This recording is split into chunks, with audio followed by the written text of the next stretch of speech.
warahmatullahi wabarakatuh. Halo pendengar setia, selamat datang kembali di podcast kita yang selalu menghadirkan obrolan kritis dan inspiratif seputar dunia pendidikan dan perkembangan Islam. Akhir-akhir ini kita sering sekali melihat fenomena yang cukup mengkhawatirkan, mulai dari bagaimana siswa belajar agama hanya lewat potongan konten-konten video di media sosial, kemudian munculnya kebingungan antara budaya dan juga ajaran Islam, sampai pada tahap tantangan guru yang harus menyesuaikan metode yang cocok di era digital ini. Karena itu, pada episode kali ini kita akan membahas topik yang sangat penting, yakni mengenai teori pendidikan dan pengajaran agama Islam, mulai dari konsep dasarnya, kemudian metode yang efektif, hingga pada inovasi dan teknologi yang bisa membuat pembelajaran agama lebih relevan dan bermakna di zaman sekarang. Tentunya, hari ini saya tidak sendiri karena saya ditemani oleh dua narasumber yang sangat-sangat kece. Ini mungkin bisa perkenalan dulu Kak, nama dan juga asalnya. Baik, perkenalkan, nama saya Lovely Meralda atau bisa dipanggil Alda. Saya dari Tuban. Oke, terus kalau nama saya Vira Ramadhani, asal saya dari Ternate, bisa dipanggil Vira. Baik, kita mulai saja ya pembahasan kali ini. Kita mulai pembahasan dari yang mendasar dulu nih Kak, mengenai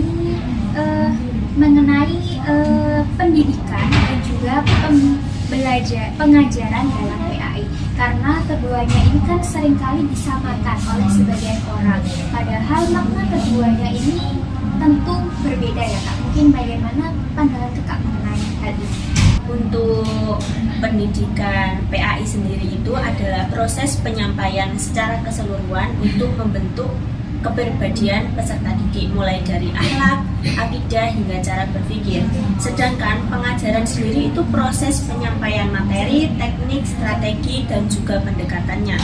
Jadi ibaratnya pendidikan adalah tujuannya dan pengajaran adalah cara untuk mencapai tujuannya tersebut. Wah, menarik nih Kak Alda. Mungkin bisa saya simpulkan bahwasannya untuk mengajar ini bisa dilakukan oleh semua orang, itu sangatlah mudah ya untuk mengajar. Tapi karena kalau untuk soal mendidik itulah yang sulit ya, karena nggak semua orang itu bisa mendidik. Karena kalau mendidik ini kan hubungannya dengan perilaku dan juga kepribadian masing-masing siswa. Iya, betul sekali. Jadi sebagai seorang guru, kita juga tidak hanya mengajar, tapi kita juga mendidik peserta didik kita, seperti itu. Mungkin kalau pandangan dari Kak Vira sendiri mengenai hal tadi bagaimana Kak? Ya, jadi menurut saya memang setuju sama Mbak Anda kalau memang kedua hal tersebut sangat berbeda. Jadi sangat mungkin kalau dalam penyampaian materi, apabila guru hanya menyampaikan informasi saja kepada siswa, jadi hal tersebut mengakibatkan lah siswa itu hanya paham pada kognitifnya saja. Jadi siswa nggak tahu caranya gimana untuk mengamalkan dan menghayati hal-hal yang berkaitan dengan pendidikan agama Islam tersebut. Gitu. Berarti dari sini bisa dilihat ya bahwasanya pendekatan yang dilakukan guru ketika mengajar ke siswa itu sangat memberikan dampak yang besar sekali pada pemahaman siswa. Berarti untuk pemahaman ini untuk kompleks ya Kak ya. Berarti untuk semua cabang ilmu ya.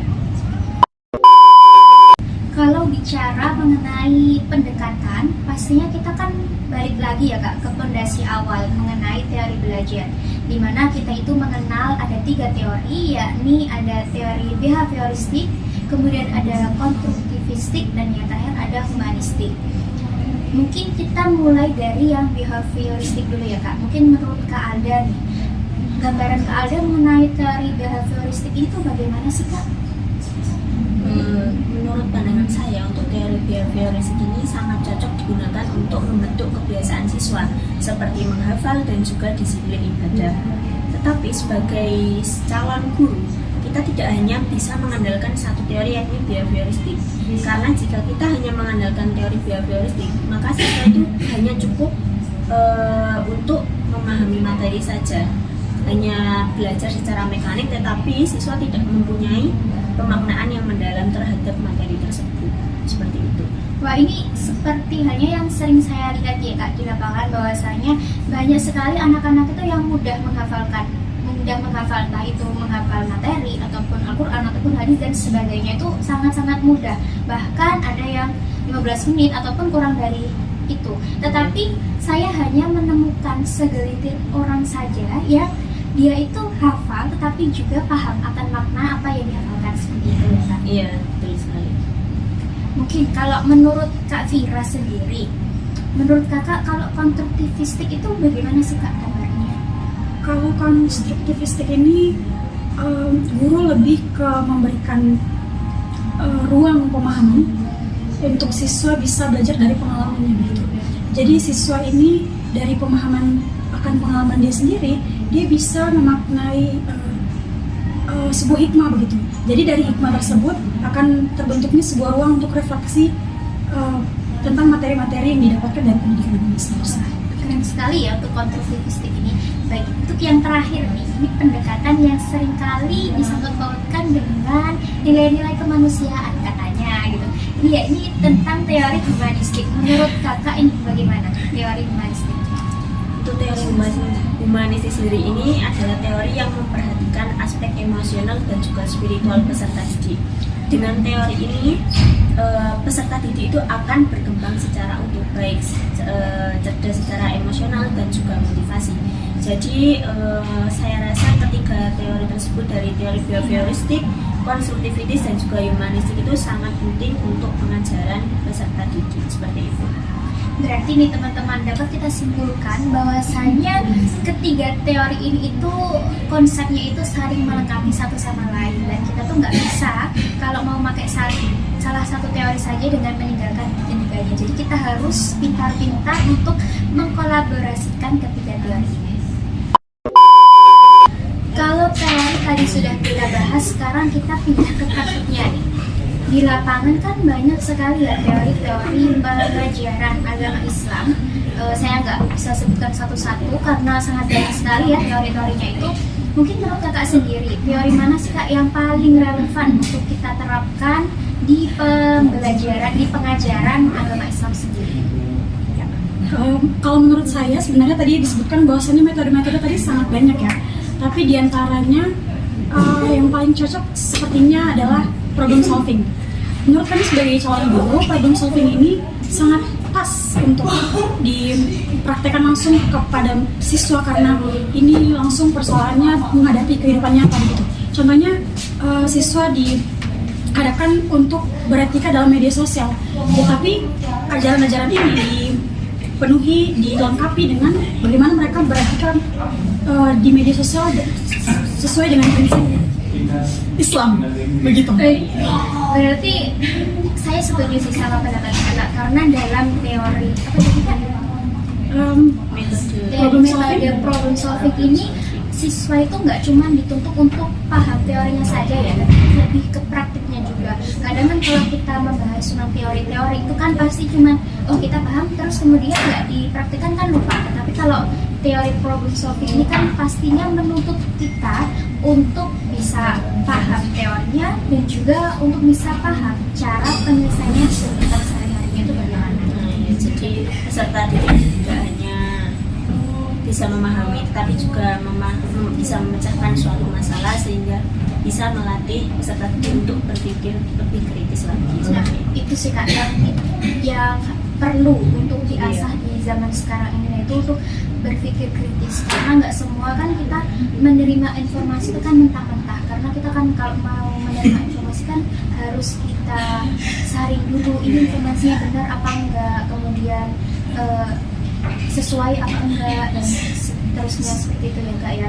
Mungkin kalau menurut Kak Alda sendiri mengenai metode empiris itu bagaimana Kak? Kalau metode empiris sendiri itu adalah metode yang menekankan pada praktik langsung. Contohnya seperti latihan ibadah, proyek sosial, simulasi, atau bahkan pengalaman. Nah, dari pengalaman sendiri ini itu siswa lebih memahami, lebih kuat pemahamannya daripada memperoleh penjelasan secara verbal. Jadi pengalaman itu lebih bisa memberikan pembelajaran nyata untuk siswa, seperti itu. Wah, berarti semakin nyata pengalaman yang kita berikan kepada siswa itu, maka semakin nyata pula ya Kak hasil belajar yang diperoleh oleh siswa. Betul.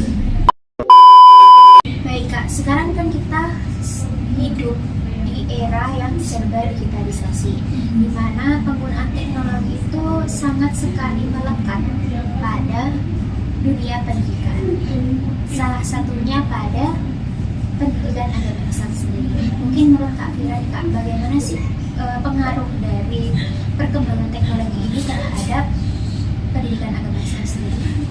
Kalau menurut saya justru dalam perkembangan digital yang sangat berkembang pada zaman sekarang ini justru membuka peluang besar untuk pembelajaran atau pendidikan agama Islam sendiri, karena di sana ada video pembelajaran, kemudian ada LMS dan ada gamifikasi, yang mana gamifikasi itu sangat membantu untuk menunjang pembelajaran pendidikan agama Islam itu sendiri, karena banyak siswa yang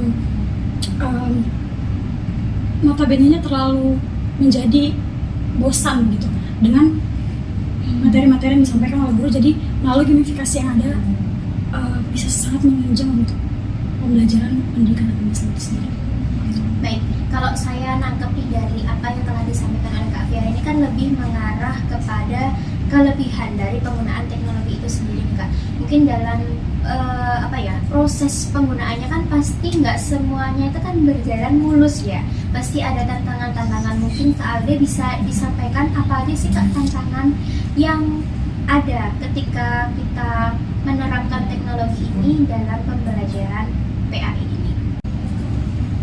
Tantangan pembelajaran PAI di era digital ini sangat besar ya, terutama bagi guru dan juga peserta didik.